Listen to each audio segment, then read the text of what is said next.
Hi students, today we are going to talk about energy and power in electrical circuits. அதாவது மின் சுற்றில் ஆற்றல் மற்றும் திறன். கன்சிடர் ஒரு எலக்ட்ரிக்கல் சர்க்யூட் எடுத்துக்கிறோம். அதை ஒரு பேட்டரி அண்ட் ரெசிஸ்டன்ஸ் கனெக்ட் பண்ணிடுறோம். இதில் இந்த பேட்டரி கனெக்ட் பண்ணாத போது இந்த சர்க்யூட் அதாவது இந்த ஒயரு எலக்ட்ரிக்கல் நியூட்ரலாக இருக்கும். இந்த பேட்டரி அப்ளை பண்ணோம்னா இந்த பேட்டரியிலிருந்து வோல்டேஜ் அதாவது பொட்டான்சியல் டிஃபரன்ஸ் தமிழில் மின் அழுத்தம் இந்த சர்க்யூட் வழியாக பாஸ் ஆக ஆரம்பிக்கும். சரியா? அப்போ இந்த கண்டக்டரில் இருக்கிற ஃப்ரீ எலக்ட்ரான்ஸ் எல்லாமே மூவ் ஆகும். ஸோ அப்படி ஃப்ரீ எலக்ட்ரான்ஸ் மூவ் ஆகும்போது கரண்ட் ப்ரொடியூஸ் ஆகுது. ஓகே, ஸோ அந்த கரண்டோட டைரக்ஷன் பார்த்தீங்கன்னா மைனஸ்லேருந்து ப்ளஸ் இந்த டைரக்ஷன் இருக்கும், ப்ளஸ் நோக்கி இருக்கும், ப்ளஸ்லேருந்து போகிற மாதிரி இருக்கும். சரியா? தென் இந்த வோல்டேஜ் நம்ம இன்க்ரீஸ் பண்ண அதில் ஃப்ரீ எலக்ட்ரான்ஸ் நிறைய மூவ் ஆகும். அப்போ கரண்ட் அதாவது அதிகமாக மூவ் ஆகும், ஃபாஸ்ட்டாக மூவ் ஆகும். அப்படி மூவ் ஆகும்போது கரண்ட்டும் இன்க்ரீஸ் ஆகும். சரியா? இதில் இந்த பேட்டரிக்கு அக்ராஸாக A to B கன்சிடர் பண்ணிக்கிறோம். அதே மாதிரி ரெசிஸ்டன்ஸ் அக்ராஸாக C to D எடுத்துக்கிறோம். இதில் ஏலேருந்து பிக்கு ஒரு பாசிட்டிவ் DQ சார்ஜ் ஃப்ளோஸ் ஆகுது. Positive charge dq flows from A to B. எங்க A to B through the battery. Okay, அப்படி கிராஸ் ஆகும்போது எனர்ஜி எடுத்துக்கிட்டு போகுது. எதை? அந்த பாசிட்டிவ் சார்ஜ் இந்த பேட்டரியில இருந்து எனர்ஜியை எடுத்துக்கிட்டு போகுது. அப்படி போயிட்டு மறுபடியும் எங்க வருது? C to D வருது.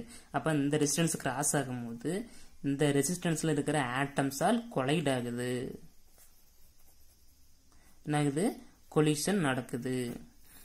அப்படி கொலைட் ஆகும்போது எவ்வளோ எனர்ஜி கொண்டு வந்துச்சோ அவ்வளோ எனர்ஜி இதில் ரிலீஸ் பண்ணிடுது. சரியா?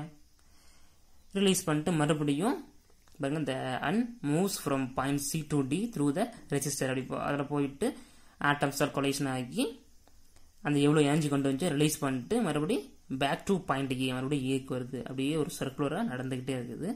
இது எதற்கு நடக்குதுன்னா இந்த பேட்டரியை அந்த சர்க்யூட்லேருந்து டிஸ்கனெக்ட் பண்ணாத வரைக்கும் இது நடந்துக்கிட்டே இருக்கும். சரியா? அப்போ அதில் ஒர்க் டன் பார்த்தோம்னா W equal to force into displacement. அதாவது W ஈக்குவல் டு ஃபோர்ஸ்க்கு என்ன போடுவோம்? E minus E dq and displacement dr. இந்த மைனஸ் E அண்ட் drங்கிறது வோல்டேஜ். அப்போ minus E dr into dq. தென் இந்த மைனஸ் E dr பதிலாக வோல்டேஜ் அப்ளை பண்ணுவோம். அப்போ W equal to V into dq. Then the work done equal to potential energy க்கு ஈக்குவலா இருக்கும். அப்ப del U equal to V dq. அப்ப A to B கிராஸ் ஆகும்போது எவ்வளவு எனர்ஜி கெயின் ஆகுதுன்னா del U equal to V del Q. சரி, V dq. அதான் போட்டிருக்கும் பாருங்க. Charge gaining energy del U equal to V dq. அதாவது கெயின் ஆகுது. அந்த பேட்டரியிலேருந்து சார்ஜ் கிராஸ் ஆகும்போது A to B கிராஸ் ஆகும்போது கெயின் ஆகுது. அப்படி கெயின் ஆகும்போது அந்த பேட்டரியில் கெமிக்கல் எனர்ஜி இந்த பேட்டரியில் கெமிக்கல் எனர்ஜி டிக்ரீஸ் ஆகுது. இப்போ எவ்வளோ சேம் அமௌண்ட் எவ்வளோ அமௌண்ட் ஆஃப் எனர்ஜி எடுத்துகிட்டு போகுதோ அவ்வளோ கெமிக்கல் எனர்ஜி டிக்ரீஸ் ஆகுது. எதில்? பேட்டரியில். சரியா? Then positive charges when moving from C to D move ஆகும்போது energy is lost in the resistance due to collision.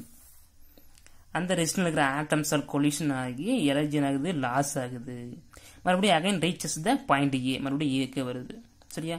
அப்ப அந்த C to D கிராஸ் ஆகுது இல்ல, அப்படி கிராஸ் ஆகும்போது லாஸ் ஆகுது, எனர்ஜி இஸ் லாஸ் ஆகுது இல்ல. அப்ப எவ்வளோ டைம்ல அது லாஸ் ஆகுது ஒன்று கால்குலேஷன் பண்ணலாம். சரியா? இப்போ P equal to power, P means power equal to del U by dt. del U by dt. இப்போ P equal to del U கண்டுபிடிச்சிருப்போம். V dq. இப்போ V dq by dt. அதாவது இது என்னன்னா எவ்வளோ டைம்ல, அதாவது ஒரு செகண்ட்ல எவ்வளோ எனர்ஜி பொட்டான்சியல் எனர்ஜி லாஸ் ஆகுது. இதில் பாருங்க del U பதில் அதை அப்ளை பண்ணிட்டோம். அப்போ P equal to V dq by dt.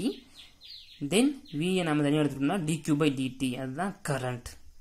The rate of flow of charges is nothing but current. Okay, அப்போ அந்த dq by dt பதில் I அப்ளை பண்ணோம்னா P equal to VI. V into I. Power equal to voltage into current. Okay, இந்த பவரோட SI unit பார்த்தோம்னா what. இப்போ 1 வாட்டுக்கு 1 joule by second, அதாவது இதை பார்க்கணும். பவருக்கு 1 வாட்டா, எனர்ஜிக்கு ஜூல், டைமுக்கு செகண்ட். அப்போ 1 watt equal to 1 joule by second, அதாவது ஜேஎஸ் மைனஸ் 1. எஸ் மேலே போச்சுன்னா JS minus 1. Okay, then applying Ohm's law. ஓம்ஸ்லாம் நமக்கு தெரியும். ஓம்ஸ்லானாவே நம்மளுக்கு வெஜிடேரியன் ஈக்குவல் டு ஐஆர். ஏன்னா ஓம் அந்த ஞாபகம் வரும் நம்மளுக்கு. Okay, vegetarian equal to IR. இதில் I equal to R answer வந்துச்சுன்னா வி பை ஆர்.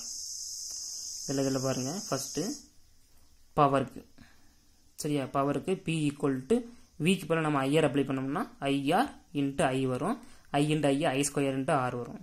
சரியா, இதில் ஐ ஸ்கொயர் டபுளாக இருக்குது. அப்படி டபுளாக இருக்கும்போது பி வந்துட்டு 4 டைம்ஸ் இன்க்ரீஸ் ஆகும். சரியா, இது கரண்ட்டுக்கு. அதே வோல்டேஜுக்கு பார்த்தோம்னா பி ஈக்குவல் டு வி, அப்படி இந்த ஃபார்முலா தான் வச்சு பார்க்குறோம். சரியா, இங்கே கொண்டு வந்துட்டு P equal to V into ஐக்கு போல அப்ளை பண்ணுவோம். இது வி பை ஆர். அப்போ V into V square by R வரும். இதுலேயும் வி டபுள் ஆனால் பி 4 டைம்ஸ் இன்க்ரீஸ் ஆகும். சரியா, தென் டோட்டல் எனர்ஜி அதே தான் போடுறோம். Power equal to del U by DT. அப்போ இது கிராஸ் மல்டிபிள் பண்ணோம்னா del U equal to P into DT. பிங்கிறது வாட், அதாவது பவரோட யூனிட் வாட்டு, டைமோட யூனிட் செகண்டு. இது பொட்டான்சியல் எனர்ஜி, அதோட யூனிட் ஜூல். ஓகே, அப்போ 1 கிலோ வாட்டுக்கு 1 யூனிட். ஓகே, இப்போ 1 கிலோ வாட்டுக்கு ஈக்குவல் டு 1 யூனிட். இதில் 1 கிலோ வாட்னா எத்தனை வாட்டு? 1000 வாட். அதாவது 1000 வாட் இன்ட்டு 60 இன்ட்டு 60, அதாவது 1 ஹவர் இன்ட்டு 60 செகண்டு. இது ரெண்டையும் மல்டிபிள் பண்ணோம்னா 3600, அதாவது 3600 செகண்ட் கிடைக்கும் நம்மளுக்கு. தென் இது ரெண்டையும் மல்டிபிள் பண்ணுறோம். அப்படி மல்டிபிள் பண்ணும்போது எவ்வளோ கிடைக்கும்? ஸோ 3650 வரும். ஏன்னா 1 2 3 4 5, சரியா, 50 வரும். இப்போ 1 2 3 4 5, அதாவது இங்கே ஒரு ஸ்தானம், 2 ஸ்தானம், 3 ஸ்தானம், 4 ஸ்தானம், 5 ஸ்தானம், 6 ஸ்தானம் தள்ளி போட்டு வச்சோம்னா 1 கிலோ வாட்டுக்கு 3.6 இன்ட்டு 10⁶ ஜூல் வரும். சரியா, நாம ஹோமில் யூஸ் பண்ணுறது commercially the electrical bulbs used in house come with the power and voltage rating. பார்த்தீங்கன்னா எவ்வளோ வோல்டேஜ் அண்ட் பவர் பார்த்தீங்கன்னா 5 வாட் டு 220 வோல்ட் இருக்கும். தென் 30 வாட் டு 220 வோல்ட் இருக்கும். 60 வாட் டு 220 வோல்ட் இருக்கும். சரியா, இது எல்லாமே கடையில் இருக்கும். அந்த பல்ப்லேயே மார்க் பண்ணியிருப்பாங்க. அதாவது ஆர்எம்எஸ் எதை, அந்த பொட்டான்சியல் டிஃபரன்ஸ் வோல்டேஜ் எதை சார்ந்திருக்குன்னா அந்த ஆர்எம்எஸ் ஏசி வோல்டேஜ். இந்த ஆர்எம்எஸ் ரூட் மீன் ஸ்கொயர், இது எல்லாமே 4th லெசனில் பார்ப்போம். இந்த டிரான்ஸ்ஃபார்மர் அது எல்லாமே 4th லெசனில் டீட்டெயிலாக பார்ப்போம். Alternating current. சரியா, ஸோ சிம்பிள் தான், பொறுமையாக பாருங்கள், கிளியராக புரியும். ஏன்னா நம்ம 11th படிச்சது தான். அதனால் ஒன்ஸ் பார்த்தாவே ஈஸியாக புரிஞ்சிடும். சரியா, ஓகே, தேங்க்யூ.